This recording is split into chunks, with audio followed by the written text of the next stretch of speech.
इस वीडियो में हम करने जा रहे हैं excretory products and there elimination. इससे पहले हमने किया है डाइजेशन, किया है ब्रीथिंग एंड एक्सचेंज, किया है बॉडी फ्लूइड्स एंड सर्कुलेशन किया है। अब इस वीडियो में हम करने जा रहे हैं excretory products and there elimination. अगर मैं इसमें नीट की वेटेज की बात करूंगा तो 2 से 3 क्वेश्चन तो पूछे ही जाते हैं और ये जो लेक्चर रहेगा फुल एनसीईआरटी बेस्ड लेक्चर रहेगा। तो without any waste of time हम स्टार्ट करेंगे इस लेक्चर को। तो सबसे पहले जो पॉइंट है एनसीईआरटी ने दिया तो वो क्या है, वो नाइट्रोजनस वेस्ट्स के बारे में बोला गया है। तो नाइट्रोजनस वेस्ट्स के बारे में क्या क्या दिया है पहले हम देखेंगे, इस चार्ट को थोड़ा सा समझेंगे। यहाँ पे मैंने लिखा है मेजर नाइट्रोजनस वेस्ट्स, यहाँ पे मैंने लिखा है नेचर एंड एग्जाम्पल्स, यहाँ पे मैंने लिखा है टॉक्सिसिटी और वाटर रिक्वायर्ड। तो सबसे पहले जो हम नाइट्रोजनस वेस्ट करेंगे वो है अमोनिया। किसके बारे में हम बात करेंगे? अमोनिया के बारे में हम बात करेंगे। और उनको हम क्या बोलते हैं, जो एक्सक्रीट अमोनिया करते हैं उनको हम बोलते हैं अमोनोटेलिक। क्या बोलते हैं? अमोनोटेलिक। और अमोनोटेलिक में अगर हम एग्जाम्पल्स की बात करेंगे तो जो एनसीईआरटी ने एग्जाम्पल्स दिया है वही मैंने चिपकाया है, एक एक लाइन चिपकाई है, इसी चार्ट में सब कुछ मिलेगा। अमोनिया जो एक्सक्रिएट करेगा उनको हम बोलते हैं अमोनोटेलिक। इसमें क्या आएगा? एक्वेटिक इंसेक्ट्स आएंगे, मनी बोनी फिशेज आएंगे और एक्वेटिक एम्फीबियंस आएंगे। कौन कौन आएगा? एक्वेटिक इंसेक्ट्स आएंगे, मनी बोनी फिशेज आएंगे, एक्वेटिक एम्फीबियंस आएंगे। तो यहाँ पे क्या लिखा है? टॉक्सिसिटी और वाटर रिक्वायर्ड। तो इसका मतलब है जो अमोनिया एक्सक्रीट करने वाले जो ये ऑर्गेनिज्म्स है वो क्या करेंगे, उनमें क्या है? टॉक्सिसिटी ज्यादा होगी। जब टॉक्सिसिटी ज्यादा होगी तो टॉक्सिसिटी रिमूव करने के लिए वाटर भी ज्यादा लगेगा। मतलब ये जो अमोनिया वाले हैं ये बहुत ज्यादा टॉक्सिक है और इनमें वाटर भी बहुत ज्यादा लगेगा। इंपॉर्टेंट है, इसमें एग्जांपल्स है, ये आपने याद रखने हैं। उसके बाद बात करेंगे दूसरी नाइट्रोजनस वेस्ट की, उसका नाम है यूरिया। तो यूरिया के बारे में देखेंगे। तो यूरिया में जो जो पॉइंट्स है वो हम देखेंगे। यूरिया वालों को हम क्या बोलते हैं? यूरियोटेलिक। क्या बोलते हैं हम? यूरियोटेलिक। इसमें एग्जाम्पल्स कौन कौन है? मैरीन फिशेज है, मैमल्स है और टेरिस्ट्रियल एम्फीबियंस है। कौन कौन है? मैरीन फिशेज है, मैमल्स है और टेरिस्ट्रियल एम्फीबियंस है। ये यूरिया के एग्जाम्पल्स है, यानी यूरियोटेलिक के ये एग्जाम्पल्स है। और इनमें जो टॉक्सिसिटी है ना वो लेसर है। क्या है? जो अमोनिया से थोड़ा सा कम है। अगर अमोनिया से थोड़ा सा कम है इसका मतलब है वाटर भी इसमें बहुत कम लगेगा, यानी कि जितना अमोनिया में लगता था उससे कम इसमें लगेगा। बस एग्जाम्पल्स पे नजर रखना, मैरीन फिशेज है, मैमल्स है और टेरिस्ट्रियल एम्फीबियंस है। उसके बाद बात करेंगे अगले की। तो अगला कौन सा है? अगला है यूरिक एसिड के बारे में। किसके बारे में? अगला यूरिक एसिड के बारे में है। तो यूरिक एसिड के बारे में क्या बोलते हैं? तो यूरिक एसिड वालों को हम बोलते हैं यूरिकोटेलिक। क्या बोलते हैं? यूरिकोटेलिक। तो यूरिकोटेलिक में क्या है? टॉक्सिसिटी और जो वाटर रिक्वायर्ड है वो बहुत लेस है। क्या है? लीस्ट है, यानी अमोनिया और यूरिया से बहुत कम इसमें टॉक्सिसिटी है। उसका मतलब है वाटर भी इसमें बहुत कम लगेगा। उसके बाद अगर हम देखेंगे यूरिकोटेलिक की एग्जांपल्स, तो यूरिकोटेलिक की एग्जांपल्स कौन कौन है? लैंड स्नेल्स है, इंसेक्ट्स है, रेप्टाइल्स है और बर्ड्स है। ये एग्जांपल्स इंपॉर्टेंट है, इनको याद रखना। कौन कौन? लैंड स्नेल्स है, इंसेक्ट्स है, रेप्टाइल्स है और बर्ड्स है। तो ये इंपॉर्टेंट पहला जो पैराग्राफ था एनसीईआरटी में वो इसी के बेस पर था। उसके बाद एनसीईआरटी ने कुछ दिया है एक्सक्रिएटरी स्ट्रक्चर्स के बारे में। तो हमने एक एक करके उन सब एक्सक्रिएटरी स्ट्रक्चर्स को यहाँ पे लाया है। तो सबसे पहले हम देखेंगे, जो सबसे पहली लाइन लिखी है वो लिखी है कि जो मोस्ट इनवर्टिब्रेट्स होते हैं, कौन? जो मोस्ट इनवर्टिब्रेट्स होते हैं उनमें क्या होता है? उनमें सिंपल ट्यूबुलर फॉर्म्स होते हैं।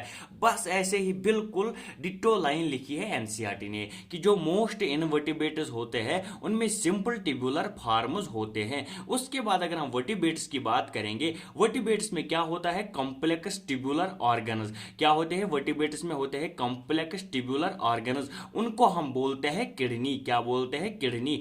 मोस्ट इनवर्टिब्रेट्स में सिंपल ट्यूबुलर फॉर्म्स, वर्टिब्रेट्स में होते हैं कॉम्प्लेक्स ट्यूबुलर ऑर्गन्स, उनको हम बोलते हैं किडनी। तो ये था एक्सक्रिएटरी स्ट्रक्चर्स के बारे में पहली वाली लाइन। उसके बाद अगर हम देखेंगे एक्सक्रिएटरी स्ट्रक्चर्स के बारे में तो वो क्या है? वो है प्रोटोनेफ्रिडिया, जिसको हम फ्लेम सेल्स भी बोलते हैं। क्या है? प्रोटोनेफ्रिडिया, जिसको हम फ्लेम सेल्स भी बोलते हैं। अगर प्रोटोनेफ्रिडिया फ्लेम सेल्स में इंपॉर्टेंस है किसकी? तो वो है एग्जाम्पल्स की। किसकी है? एग्जाम्पल्स की। तो एग्जाम्पल क्या है? प्लेटे हेलमिंथेस। प्लेटे हेलमिंथेस में किसकी, प्लेनेरिया, प्लेटेहेल्मिन्थेस में कौन, प्लेनेरिया, जिनमें क्या है, प्रोटोनेफ्रिडिया या फ्लेम सेल जो है एक्सक्रिएटरी स्ट्रक्चर्स है, रोटिफोरस है और सम एनालिड्स है। यहाँ पे इंपॉर्टेंट याद रखना, सम एनालिड्स क्या है, सम एनालिड्स, और सिफेलोकॉर्डिएट्स भी है, सिफेलोकॉर्डिएट्स भी है, प्लेटेहेल्मिन्थेस, प्लेनेरिया, रोटिफोरस, सम एनालिड्स और सिफेलोकॉर्डिएट्स। ये था प्रोटोनेफ्रिडिया या फ्लेम सेल्स। उसके बाद अगर हम देखेंगे नेफ्रिडिया के बारे में, किसके बारे में देखेंगे, नेफ्रिडिया के बारे में देखेंगे। तो नेफ्रिडिया में कौन कौन से एग्जांपल्स है, नेफ्रिडिया में लिखा है एनालिड्स, एनालिड्स में भी कौन से, अर्थवर्म, इसमें वो एनालिड्स आएंगे। मैंने यहां पे बोला था आपको प्रोटोनेफ्रिडिया में इस सम पे ध्यान रखना, यानी जो यहां पे सम मैंने लिखा इस पे मैंने ध्यान रखने को बोला था। ये कौन से, प्रोटोनेफ्रिडिया में। जो एनालिड्स प्रोटोनेफ्रिडिया में नहीं आएंगे वो एनालिड्स कहां पे आएंगे, नेफ्रिडिया में, और इसमें अर्थवर्म भी आएगा, नेफ्रिडिया में यहां पे अर्थवर्म भी आएगा। उसके बाद बात करेंगे मालफिजियन टिब्यूलस की, किसकी, मालफिजियन टिब्यूलस की बात करेंगे। तो इसमें कौन से आएंगे, इंसेक्ट्स और कॉकरोच भी इंक्लूड हो जाएगा, इसमें आएंगे इंसेक्ट्स और कॉकरोच भी इंक्लूड है। ये एक्सक्रिएटरी स्ट्रक्चर्स के बारे में हम पढ़ रहे हैं। उसके बाद लिखा है एंटिनल या ग्रीन ग्लैंड्स के बारे में। एंटिनल या ग्रीन ग्लैंड्स किसमें होंगे, क्रस्टेशियंस में, क्रस्टेशियंस लाइक प्राण में होंगे, किसमें, प्राण या क्रस्टेशियंस में होंगे कौन, एंटिनल या ग्रीन ग्लैंड्स। नेफ्रिडिया, एनालिड्स या अर्थवर्म में, मालफिजियन टिब्यूलस इंसेक्ट्स या कॉकरोचेस में, एंटिनल या ग्रीन ग्लैंड्स क्रस्टेशियंस या प्राण में प्रेजेंट होंगे। तो ये था एक्सक्रिएटरी स्ट्रक्चर्स के बारे में। उसके बाद अगर हम बात करेंगे सीधे किसकी, ह्यूमन एक्सक्रिएटरी सिस्टम की, किसकी बात करेंगे, ह्यूमन एक्सक्रिएटरी सिस्टम की। तो ह्यूमन एक्सक्रिएटरी सिस्टम में हम हर एक पॉइंट को कवर करेंगे, बस आप ध्यान रखना यहाँ पे। तो ह्यूमन एक्सक्रिएटरी सिस्टम में सबसे पहले हमने लिया है किडनी को, इसमें कौन कौन से इंक्लूड होंगे, बाकी इनको हम अलग अलग से भी करेंगे। तो सबसे पहले है किडनी। किडनी कितनी, एक पेयर किडनी है, कितनी, एक पेयर। ये इंपॉर्टेंट याद रखना, यहाँ पे एक है या एक पेयर है।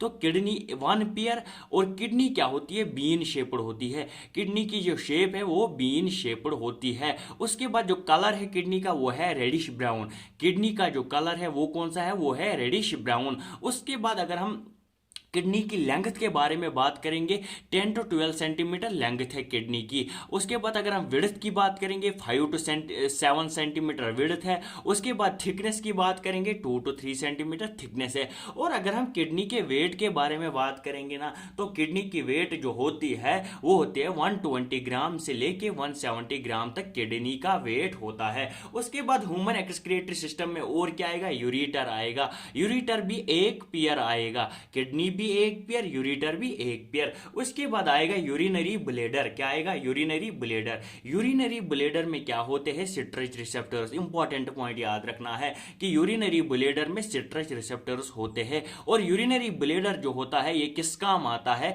कि ये स्टोर करता है यूरिन को। किसको स्टोर करता है, यूरिन को स्टोर करता है। उसके बाद अगर हम देखेंगे यूरिथ्रा के बारे में, किसके बारे में, यूरिथ्रा के बारे में, इसमें क्या लिखा है, गार्डेड बाय स्फिंक्टर्स। इसको गार्ड कौन करते हैं, स्फिंक्टर्स करते हैं। Meant for release of urine, ये यूरिन रिलीज करने के काम आता है कौन, यूरिथ्रा। तो ह्यूमन एक्सक्रिएटरी सिस्टम में बस ये पॉइंट्स याद रखने हैं। इसमें चार चीजें आती है, एक तो किडनी आता है, एक तो यूरेटर आता है, एक यूरिनरी ब्लेडर आता है, एक यूरिथ्रा आता है। लेकिन इंपॉर्टेंट पॉइंट यहां पे ये याद रखना है कि जो किडनी और यूरेटर है ये पेयर में आते हैं, बाकी एक एक आता है। बस ह्यूमन एक्सक्रिएटरी सिस्टम में फिलहाल इतना ही आपने याद रखना था, बाकी हम इनको अलग से भी थोड़ा करेंगे। उसके बाद एनसीईआरटी ने दिया है किडनी के बारे में अलग से। तो आपको क्या करना है, सबसे पहले एनसीईआरटी को आगे रखना है और डायग्राम देखनी है। कौन सी डायग्राम, 19.2 वाली जो डायग्राम एनसीईआरटी ने दी है वो आपने देखनी है, उसको आगे रखना है, फिर इन पॉइंट्स को भी समझना है। तो सबसे पहले हम देखेंगे कैप्सूल। कैप्सूल क्या है, जो किडनी की जो आउटर कवरिंग है ना वो टफ है और टफ कवरिंग है। आउटर कवरिंग जो है उसको हम बोलते हैं कैप्सूल बोलते हैं। उसके बाद क्या होता है, उसके बाद किडनी में हम बोलते हैं दो जोन्स प्रेजेंट होते हैं। क्या होते हैं, किडनी में दो जोन्स प्रेजेंट होते हैं। एक होता है आउटर जोन जिसको हम कॉर्टेक्स बोलते हैं, एक होता है इनर जोन जिसको हम मेडुला बोलते हैं। क्या, आउटर जोन जिसको हम कॉर्टेक्स बोलते हैं और एक इनर जोन जिसको हम मेडुला बोलते हैं। तो किडनी में दो जोन्स प्रेजेंट होते हैं। उसके बाद बात करेंगे किसकी, हाइलम की बात करेंगे। हाइलम क्या है, हाइलम एक नॉच है, ये कनकेव सरफेस वाली जो नॉच है ना वही हाइलम है, उसी को हम हाइलम बोलते हैं। तो हाइलम से क्या होता है, जो यूरिटर होता है, ब्लड वेसल्स होते हैं या नर्व्स होते हैं, वो हाइलम से ही एंटर करते हैं। बस ये पॉइंट इसमें याद रखना है कि जो यूरिटर है, ब्लड वेसल्स है और जो नर्व्स है ना, वो हाइलम से ही एंटर करते हैं। तो उसके बाद थोड़ा सा किडनी में ही हम आगे चलेंगे तो वहां पे हमको मिलता है, सबसे पहले क्या मिलेगा हमको, रिनल पेल्विस। पहले ये पॉइंट हम देखेंगे कि रिनल पेल्विस, रिनल पेल्विस क्या है, जो हाइलम के बाद फनल शेप्ड एक स्पेस होती है। क्या है, रिनल पेल्विस जो है वो हाइलम के बाद एक फनल शेप्ड स्पेस होती है, उसको हम बोलते हैं रिनल पेल्विस। लेकिन रिनल पेल्विस में क्या होता है, इसमें एक प्रोजेक्शंस भी होती है। क्या होती है, इसमें प्रोजेक्शंस भी होती है। उन प्रोजेक्शंस को हम क्या बोलते हैं, कैलाइसिस। तो हाइलम के बाद आएगा रिनल पेल्विस, रिनल पेल्विस के साथ साथ क्या आएंगी, कैलाइसिस भी आएंगी। उसके बाद बात करेंगे कॉलम्स ऑफ बर्टनी या रिनल कॉलम्स की। तो ये कॉलम्स ऑफ बर्टनी या रिनल कॉलम्स है क्या, तो एक्चुअली ये होता क्या है, ये पार्ट है कॉर्टेक्स का। क्या है, ये पार्ट है कॉर्टेक्स का, जो एक्सटेंड बराबर कहां तक होता है, मेडुलरी पैरामिड्स तक होते हैं। कहां तक, मेडुलरी पैरामिड्स तक होते हैं। तो कॉलम्स ऑफ बर्टनी या रिनल कॉलम्स के बारे में अगर पूछे भी ये, तो बताना यही है कि ये पार्ट होता है कॉर्टेक्स तक का, जो एक्सटेंड होता है मेडुलरी पैरामिड्स तक।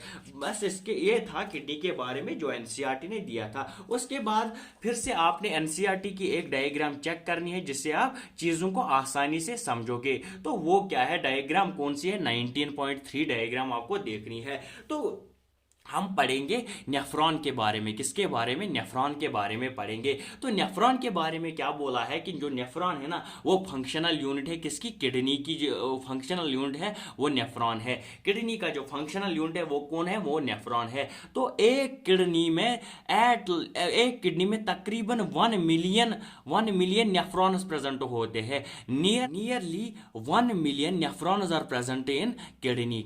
कितने होते हैं, 1 मिलियन होते हैं। तो अगर हम नेफ्रॉन्स की बात करेंगे तो नेफ्रॉन्स में 2 पार्ट्स होते हैं। कितने पार्ट्स होते हैं, नेफ्रॉन्स में 2 पार्ट्स होते हैं। कौन कौन से 2 पार्ट्स, एक होता है ग्लोमेरुलस और एक होता है रिनल ट्यूब्यूल। ग्लोमेरुलस और रिनल ट्यूब्यूल, ये 2 पार्ट्स जो है ये नेफ्रॉन में प्रेजेंट होते हैं। सबसे पहले अगर हम बात करेंगे किसकी, ग्लोमेरुलस की, तो ग्लोमेरुलस क्या होता है, बातों पे अब थोड़ा सा ध्यान देना, जो मैं बोलूंगा उस पर ध्यान देना। जो ग्लोमेरुलस होता है वो होता है टफ्ट ऑफ कैपिलरीज होता है। क्या होता है, ये टफ्ट ऑफ कैपिलरीज होता है। ग्लोमेरुलस के बाद शुरू होता है क्या, रिनल ट्यूब्यूल। ग्लोमेरुलस के बाद शुरू होता है रिनल ट्यूब्यूल। तो वहां पे जब ग्लोमेरुलस के नीचे हम देखेंगे, इस डायग्राम को देखना, तो वहां पे आपको मिलेगा एक कप शेप्ड स्ट्रक्चर। उस कप शेप्ड स्ट्रक्चर को हम क्या बोलते हैं, बोमैनस कैप्सूल बोलते हैं। और जो बोमैनस कैप्सूल होता है ना, वो एनक्लोज करता है किसको, ग्लोमेरुलस को एनक्लोज करता है। लेकिन जब हम ग्लोमेरुलस और बोमैनस कैप्सूल को एक साथ में लेंगे, जब हम इनकी बात एक साथ करेंगे, तो इनको हम बोलते हैं मालफिजन बॉडी या रिनल कॉर्पस्क्यूल। इनको हम बोलते हैं मालफिजन बॉडी या रिनल कॉर्पस्कल हम बोलते हैं इनको। किसको, ग्लोमेरुलस और बोमैनस कैप्सूल को हम साथ में मालफिजन बॉडी या रिनल कॉर्पस्कल बोलते हैं। उसके बाद अगर हम बोमैनस कैप्सूल से नीचे जाएंगे तो वहां पे एक हाईली कॉइल्ड स्ट्रक्चर आपको मिलेगा, उसको हम बोलते हैं पीसीटी। क्या बोलते हैं हम उसको, पीसीटी। उसके बाद अगर हम देखेंगे तो वहां पे हमको मिलेगा हेनल्स लूप, या जिसको हम बोलते हैं लूप ऑफ हेनल।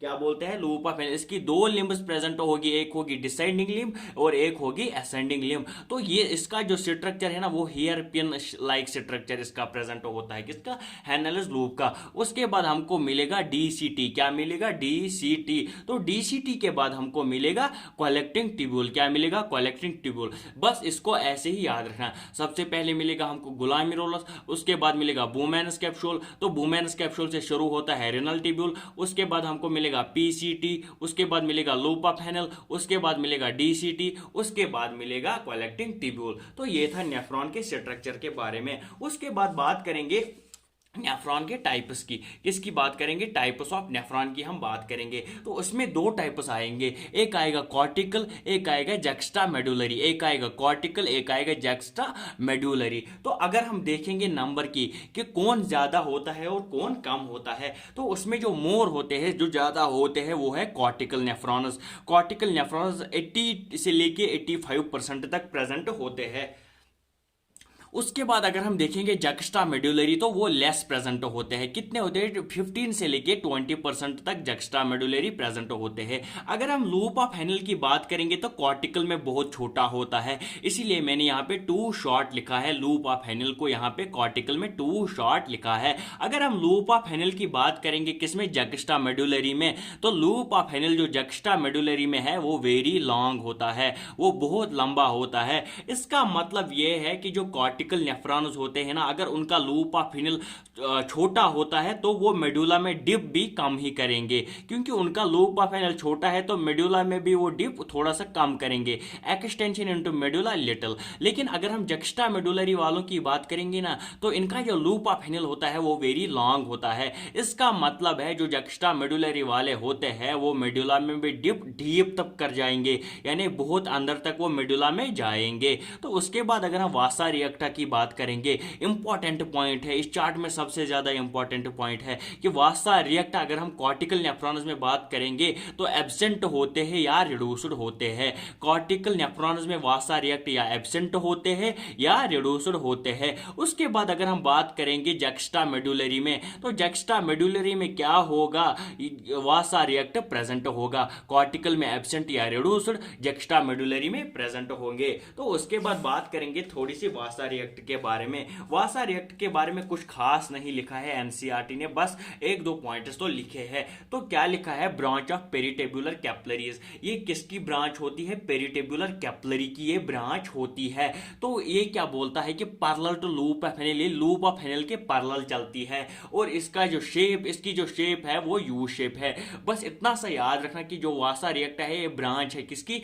पेरिटेबुलर कैपिलरीज की ये ब्रांच है। इसके बाद ये याद रखना है कि ये लूप ऑफ हेनल के पैरेलल चलती है। इसके बाद एक और पॉइंट याद रखना है कि इसकी शेप जो है वो यू शेप्ड होती है। उसके बाद हम बात करेंगे कि इसकी यूरिन फॉर्मेशन की, तो बहुत इंपॉर्टेंट है, तो बहुत इंपॉर्टेंट चार्ट है ये यूरिन फॉर्मेशन के बारे में। आपने बस ऐसे ही इसको याद रखना है। यूरिन फॉर्मेशन में 3 प्रोसेस होती है। एक होता है, बातों पे अब ध्यान देंगे आप, तो 3 प्रोसेस होते हैं। एक होता है अल्ट्रा फिल्ट्रेशन, एक होता है रीअब्जॉर्प्शन, और एक होता है टेब्यूलर सिक्रेशन। हम एक एक करके इनको करेंगे, लेकिन जो सबसे इंपॉर्टेंट इसमें आता है ना, वो आता है अल्ट्रा फिल्ट्रेशन। क्या आता है? Ultra filtration. तो हम एक एक पॉइंट पे आप नजर रखना। या अल्ट्रा फिल्ट्रेशन हम सबसे पहले करेंगे। तो अल्ट्रा फिल्ट्रेशन में क्या बोलते हैं कि 1/5 of the cardiac output is filtered by kidneys. अगर हम देखेंगे जितना कार्डियक आउटपुट होता है ना, उसका जो अगर हम 5th पार्ट लेंगे तो 1 मिनट में किडनी उतना फिल्टर करती है। तो उससे हमको अंदाजा होता है कि 1100 से लेके 1200 ml तक ब्लड जो है वो फिल्टर्ड होता है पर मिनट। क्या होता है?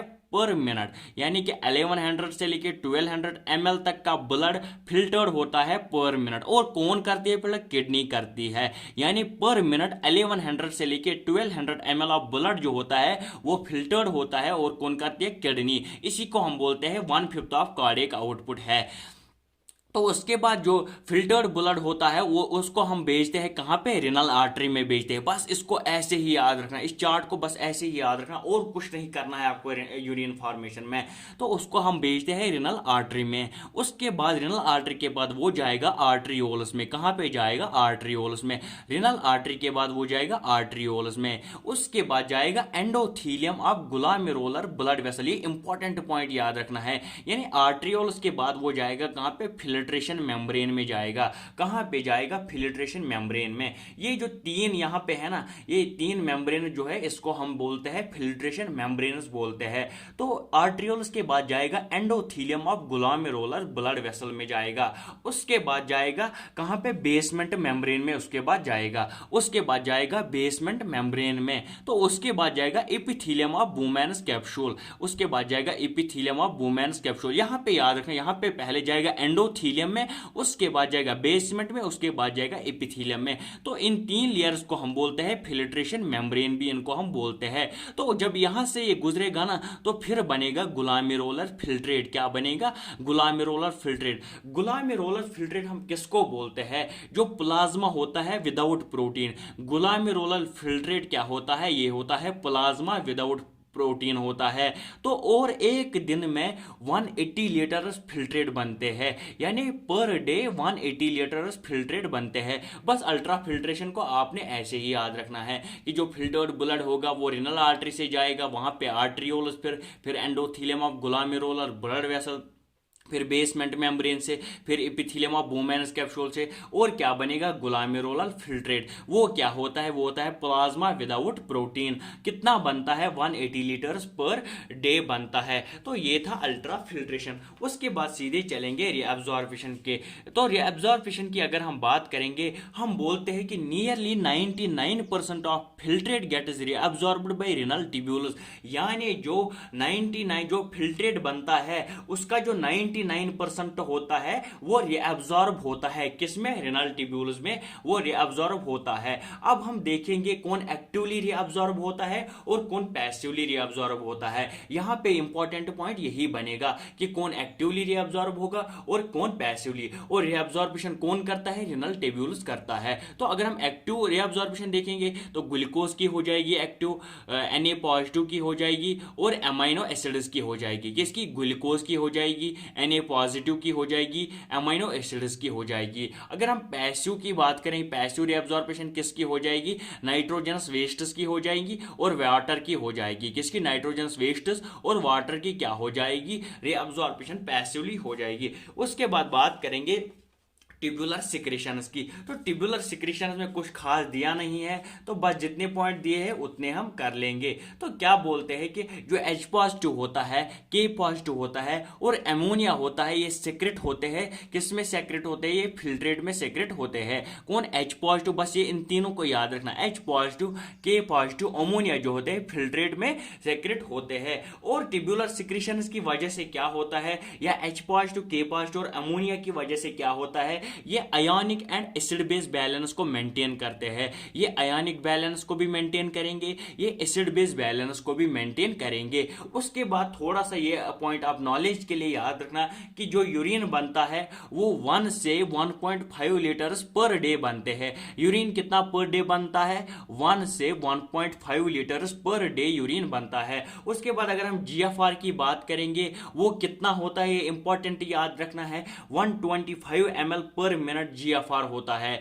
कितना होता है GFR, 125 ml पर मिनट बनता है। तो इसके ये था ट्यूबुलर सिक्रेशन के बारे में। उसके बाद हम बात करेंगे किसकी, फंक्शंस ऑफ ट्यूब्यूल्स की। जो ट्यूब्यूल्स है उनके फंक्शन के बारे में बात करेंगे। तो सबसे पहले हम बात करेंगे PCT की। किसकी, PCT की हम सबसे पहले बात करेंगे। तो अगर हम पीसीटी में देखेंगे तो पीसीटी में क्या बोला जाता है कि जो 70 to 80% इलेक्ट्रोलाइट्स और वाटर होते हैं ना, उसकी रीअब्जॉर्प्शन यहां पे ही होती है, पीसीटी में ही होती है। और जो पीसीटी होता है ये एक्टिवली किनको रीअब्जॉर्ब करता है और पैसिवली किनको। अगर हम एक्टिवली देखेंगे तो Na पॉजिटिव को, ग्लूकोज को और अमाइनो एसिड को एक्टिवली रीअब्जॉर्ब करेगा। पैसिवली पीसीटी किसको रीअब्जॉर्ब करता है, यूरिया को पीसीटी पैसिवली रीअब्जॉर्ब करेगा। और जो मैक्सिमम रीअब्जॉर्प्शन होती है वो पीसीटी में होती है। बस ये इंपॉर्टेंट पॉइंट से पीसीटी में ये आपने याद रखने हैं। तो उसके बाद बात करेंगे लूप ऑफ हेनेल की। किसकी, लूप ऑफ हेनेल की, बहुत इंपॉर्टेंट है ये पॉइंट। तो लूप ऑफ हेनेल के बारे में क्या बोला जाता है कि इसमें 2 लिम्ब्स प्रेजेंट होती है, एक तो डिसेंडिंग लिम्ब होगी, एक तो असेंडिंग लिम्ब होगी।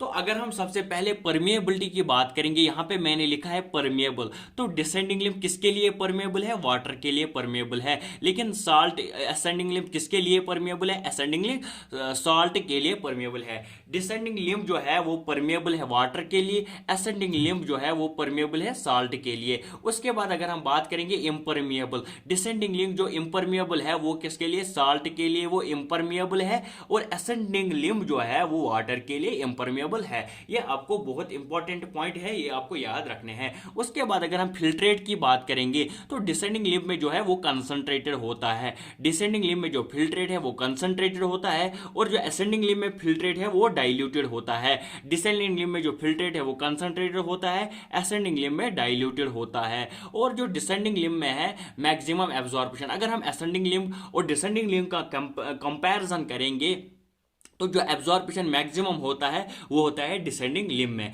डिसेंडिंग लिम्ब में मैक्सिमम रीअब्जॉर्प्शन होगा और असेंडिंग लिम्ब में मिनिमम रीअब्जॉर्प्शन होगा। तो ये था लूप ऑफ हेनेल के बारे में। उसके बाद बात करेंगे हम डीसीटी की। किसकी बात करेंगे? डीसीटी की बात करेंगे। तो रीअब्जॉर्प्शन किस किस की होगी? यहाँ पे Na पॉजिटिव की होगी, H2O की होगी, HCO3 नेगेटिव की होगी। तो यहाँ पे डीसीटी में इंपॉर्टेंट पॉइंट याद ये रखना कि यहाँ पे कंडीशनल रीअब्जॉर्प्शन होती है। ये इंपॉर्टेंट पॉइंट यहाँ पे याद रखना है कि कंडीशनल रीअब्जॉर्प्शन कहाँ पे होती है? वो डीसीटी में होती है। उसके बाद अगर हम कलेक्टिंग डक्ट की बात करेंगे यानी सीडी की बात करेंगे तो ये वाटर और साल्ट्स की रीअब्जॉर्प्शन करेगा। किसकी रीअब्जॉर्प्शन करेगा? वाटर और साल्ट्स की रीअब्जॉर्प्शन करेगा। जो कलेक्टिंग डक्ट होता है ना वो कॉर्टेक्स से एक्सटेंड होकर मेडुला में पहुंच जाता है, यानी ये एक्सटेंड होता है कॉर्टेक्स से कहाँ तक? मेडुला तक एक्सटेंड होता है। तो ये था ट्यूब्यूल्स के बारे में इंफॉर्मेशन। उसके बाद बात करेंगे हम काउंटर करंट मैकेनिज्म की। किसकी बात करेंगे? काउंटर करंट मैकेनिज्म की।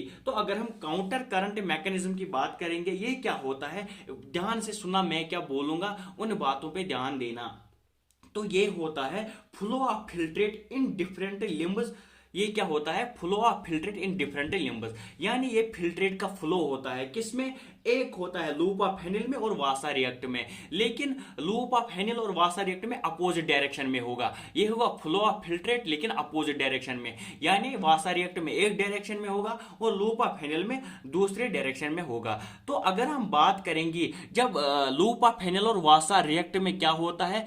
काउंटर करंट आता है, तो उसकी वजह से क्या होता है? उसकी वजह से इंक्रीज होती है ऑस्मोलैरिटी। जब काउंटर करंट होता है ना लूप ऑफ हेनेल और वासा रिएक्ट में तो उसकी वजह से ऑस्मोलैरिटी जो है वो इंक्रीज होती है। कहां पे इंक्रीज होती है? मेडुलरी इंटरस्टिशियम में। इनर मेडुलरी इंटरस्टिशियम में क्या होती है? Osmolarity increase. क्या होता है? 300 मिली ऑस्मोल पर लीटर होता है कॉर्टेक्स में, वो कहां पे पहुंच जाता है? वो पहुंच जाता है 1200 मिली ऑस्मोल पर लीटर में पहुंच जाता है। 300 से 1200 में पहुंच जाता है। बस इतना याद रखना है कि काउंटर करंट से ऑस्मोलैरिटी जो है वो मेडुलरी इंटरस्टिशियम में इंक्रीज होगी 300 से लेके 1200 तक। तो अगर हम काउंटर करंट की बात करेंगे तो क्या बोलते हैं कि जो ग्रेडियंट बनता है वो ग्रेडियंट जो है वो NaCl और यूरिया बनाता है। जो इंटरस्टिशियम में ग्रेडियंट बनता है वो कौन बनाता है? वो NaCl बनाता है और बनाता है यूरिया बनाता है। उसके बाद अगर हम देखेंगे इस चार्ट पे ध्यान रखना बहुत ज्यादा इंपॉर्टेंट है। तो इसमें क्या बोलते हैं हम कि जो NaCl होता है उसको असेंडिंग लिम्ब जो है वो ट्रांसपोर्ट करता है। क्या? NaCl को असेंडिंग लिम्ब जो है वो ट्रांसपोर्ट करेगा। ठीक है, कहां पे करेगा? वो पहुंचाएगा इसको कहां पे? डिसेंडिंग लिम्ब में पहुंचाएगा। किसे एक्सचेंज कराएगा? किसे? जो NaCl है इसको ascending limb, loop of Henle की जो असेंडिंग लिम्ब है वो एक्सचेंज कराएगा इससे किससे? डिसेंडिंग लिम्ब ऑफ किसे? वासा रिएक्टर से। ये पॉइंट को आपने दिमाग में रखना है कि जो NaCl transported by ascending limb of loop of Henle exchanged with descending limb of vasa recta, और उसके बाद ये रिटर्न कराएगा इसको किस में? रिटर्न कराएगा मेडुलरी इंटरस्टिशियम में। ये इसको रिटर्न कराएगा। क्या कराएगा? मेडुलरी इंटरस्टिशियम में ये इसको रिटर्न कराएगा। किसके जरिए? Ascending limb. किसके जरिए? Ascending limb. लेकिन किसकी असेंडिंग लिम्ब? वासा रिएक्टर की। यहाँ पे HL जो है ये लूप ऑफ हेनेल है और VR जो है वासा रिएक्टर है। जो मैं बोलूंगा उस पर ध्यान देना है। NaCl transported by ascending limb of loop of Henle. जो NaCl है जिसको ascending limb loop of Henle की जो असेंडिंग लिम्ब है वो ट्रांसपोर्ट करेगी, वो ट्रांसपोर्ट करेगी, यानी वो एक्सचेंज करेगा उसको किससे? वो एक्सचेंज करेगा ascending limb loop of Henle exchange करेगा NaCl को किससे? Descending limb of vasa recta के साथ, और बाद में कहां पहुंचाएगा? मेडुलरी इंटरस्टिशियम में पहुंचाएगा। किसके जरिए? Ascending limb. लेकिन कौन सी असेंडिंग लिम्ब? वासा रिएक्टर की असेंडिंग लिम्ब। तो ये था NaCl का ट्रांसपोर्ट यहां पे काउंटर करंट में। उसके बाद हम देखेंगे यूरिया के बारे में। तो यूरिया क्या बोलते हैं कि जो यूरिया होता है जो असेंडिंग लिम्ब में एंटर करेगा, यूरिया किस में एंटर करेगा, असेंडिंग लिम्ब में एंटर करेगा, किसके, लूप ऑफ हेनल के असेंडिंग लिम्ब में ये एंटर करेगा। उसके बाद इसको क्या करते हैं, इसको ट्रांसपोर्ट हम बैक करते हैं किसमें, इंटरस्टिशियम में वापस लाते हैं। पहले ये किसमें ट्रांसपोर्ट करेगा, ascending limb of loop of Henle, फिर हम इसको बैक करते हैं किसमें, इंटरस्टिशियम में, किसके जरिए, कलेक्टिंग ट्यूब्यूल के जरिए, कलेक्टिंग ट्यूब्यूल के जरिए। तो ये था NaCl और यूरिया के बारे में जो कि यहाँ पे प्रेजेंट होगा काउंटर करंट मैकेनिज्म में। उसके बाद जो मैंने आपको पहले ही बोला है NaCl और यूरिया के बारे में, बस आपको अब यहाँ पे इतना ध्यान रखना है कि जो एबो मैकेनिज्म यानी कि जो मैंने पहले मैकेनिज्म बोला वो क्या करता है, वो मेंटेन करता है इंटरस्टिशियल कंसंट्रेशन ग्रेडियंट को, वो मेंटेन करेगा। जो मैंने अभी बोला ना NaCl और यूरिया के बारे में, वो क्या करेगा, वो मेंटेन करेगा किसको, इंटरस्टिशियल कंसंट्रेशन ग्रेडियंट को वो मेंटेन करेगा। उससे क्या होगा, उससे इजी पैसेज ऑफ वाटर होगा, किसमें, कलेक्टिंग ट्यूब्यूल में क्या होगा, इजी पैसेज ऑफ वाटर होगा। अगर इजी पैसेज ऑफ वाटर होगा इससे क्या होगा, कंसंट्रेटिंग फिल्ट्रेट होगा, यानी यूरिन प्रोड्यूस हो जाएगा। उससे क्या होगा, उससे कंसंट्रेटेड फिल्ट्रेट होगा। बस आपको ये याद रखना है कि अगर एबो जो मैंने अभी मैकेनिज्म बताए NaCl और यूरिया का, उससे क्या होगा, उससे मेंटेन होगा इंटरस्टिशियल कंसंट्रेशन ग्रेडियंट, उसकी वजह से क्या होगा, वाटर का ट्रांसपोर्ट अच्छे से होगा कलेक्टिंग ट्यूब्यूल में, उससे कंसंट्रेटेड फिल्ट्रेट हो जाएगा। तो ये था इसके काउंटर करंट मैकेनिज्म के बारे में। उसके बाद हम बात करेंगे सीधे किसकी, मिक्टूरेशन की। किसकी बात करेंगे, मिक्टूरेशन। अगर हम मिक्टूरेशन की बात करेंगे तो हम बोलते हैं process of release of urine. ये क्या होता है, ये वो प्रोसेस होती है कि यूरिन रिलीज करने वाली जो प्रोसेस होती है उसी को हम क्या बोलते हैं, उसी को हम मिक्टूरेशन बोलते हैं। बस जो यहाँ पे लिखा है उस पे अब ध्यान देना है। तो जो यूरिन होता है वो स्टोर कहाँ पे होता है, वो स्टोर होता है यूरिनरी ब्लेडर में। जो यूरिन होता है वो स्टोर होता है यूरिनरी ब्लेडर में। जब यूरिनरी ब्लेडर में बहुत सारा यूरिन जमा होता है तो वो एक्टिवेट करता है, यहाँ पे मैंने लिखा है कि एक्टिवेट करेगा, किसको एक्टिवेट करेगा, सिट्रस रिसेप्टर्स। मैंने पहले भी बोला कि जो यूरिनरी ब्लेडर है उसमें सिट्रस रिसेप्टर्स प्रेजेंट है। जब यूरिन जमा होगा तो एक्टिवेट करेगा सिट्रस रिसेप्टर्स को। अब सिट्रस रिसेप्टर्स क्या करेंगे, वो सिग्नल भेजेगा, वो सिग्नल भेजेगा किसको, CNS को वो सिग्नल भेजेगा। जो सिट्रस रिसेप्टर्स है वो सिग्नल भेजेगा किसको, CNS को सिग्नल भेजेगा। CNS क्या करेगा, CNS करेगा मोटर मैसेज सेंड करेगा। CNS काम क्या करेगा, CNS काम करेगा सेंड करेगा, मोटर मैसेज को सेंड करेगा, किसके किसके लिए, यूरिनरी ब्लेडर को ये मोटर मैसेज सेंड करेगा, वापस से ये मोटर मैसेज सेंड करेगा यूरिनरी ब्लेडर को। तो यूरिनरी ब्लेडर क्या करेगा, ये जो स्मूथ मसल है उसको कॉन्ट्रैक्ट करेगा, यूरिनरी ब्लेडर अब स्मूथ मसल को कॉन्ट्रैक्ट करेगा, जो यूरिथ्रल स्फिंक्टर है उनको रिलैक्स करेगा। तो उसकी वजह से क्या होगा, उसकी वजह से यूरिन रिलीज हो जाएगा।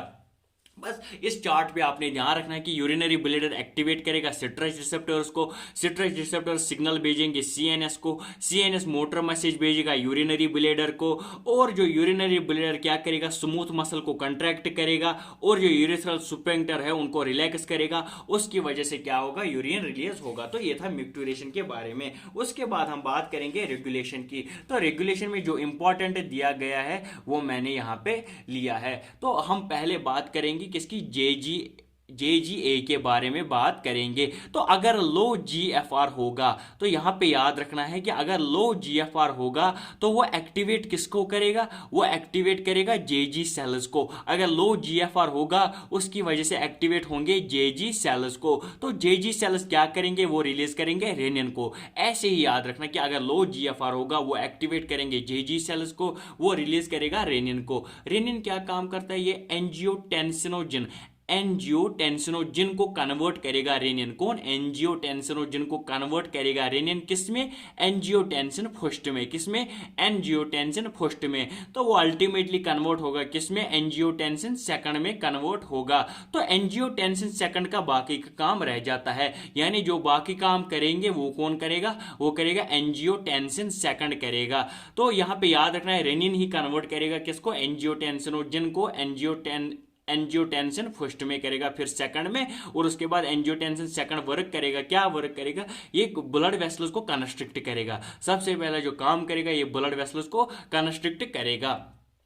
उसके बाद ये क्या करेगा, ये एड्रिनल कॉर्टेक्स को एक्टिवेट करेगा। जब एड्रिनल कॉर्टेक्स एक्टिवेट होगा वो क्या करेगा, वो रिलीज करेगा एल्डोस्टेरोन को। जब एक्टिवेट होगा एड्रिनल कॉर्टेक्स वो रिलीज करेगा एल्डोस्टेरोन, और एल्डोस्टेरोन जब रिलीज होगा तो उसकी वजह से क्या होगा, रीअब्जॉर्प्शन होगा किसका, सोडियम पॉजिटिव का और वाटर का। तो एल्डोस्टेरोन की वजह से रीअब्जॉर्प्शन होगा सोडियम पॉजिटिव और वाटर का।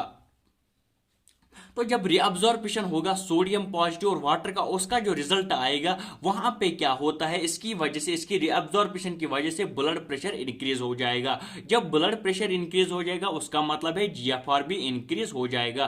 तो लो जीएफआर से इंक्रीजिंग जीएफआर तक ये जो प्रोसेस है ये आपने याद रखना है। तो ये था रेगुलेशन के बारे में, कैसे हम रेगुलेट कर सकते हैं जीएफआर को। तो उसके बाद हम बोलेंगे एक्सक्रिएशन अदर देन किडनी, यानी किडनी के अलावा जो जो चीजें एक्सक्रिएशन करते हैं उनको हमने लिया है। तो अगर हम सबसे पहले बात करेंगे किडनी के अलावा जो है वो है लंग्स। तो लंग जो होते हैं वो कार्बन डाइऑक्साइड और वाटर के रिमूवल में हमारा बहुत ही हेल्प करते हैं। लंग जो है वो कार्बन डाइऑक्साइड और वाटर के रिमूवल में हमारा बहुत हेल्प करते हैं। उसके बाद अगर हम देखेंगे लिवर, तो लिवर भी एक्सक्रिएशन में हेल्प करता है। ये क्या करता है, जो स्टीरॉयड हार्मोन्स होता है उनको ये डिग्रेड करता है। जो लिवर होता है वो डिग्रेड करेगा किनको, स्टीरॉयड हार्मोन्स को डिग्रेड करेंगे। उसके बाद बात करेंगे स्किन। स्किन में जो स्वेट ग्लैंड्स प्रेजेंट होते हैं वो भी एक्सक्रिएशन का काम करते हैं। तो जो स्किन में स्वेट ग्लैंड्स प्रेजेंट होते हैं, जो स्वेट में होता है NaCl होता है, यूरिया होता है और लैक्टिक एसिड होता है, उसको रिमूव कौन करता है, स्वेट ग्लैंड्स ही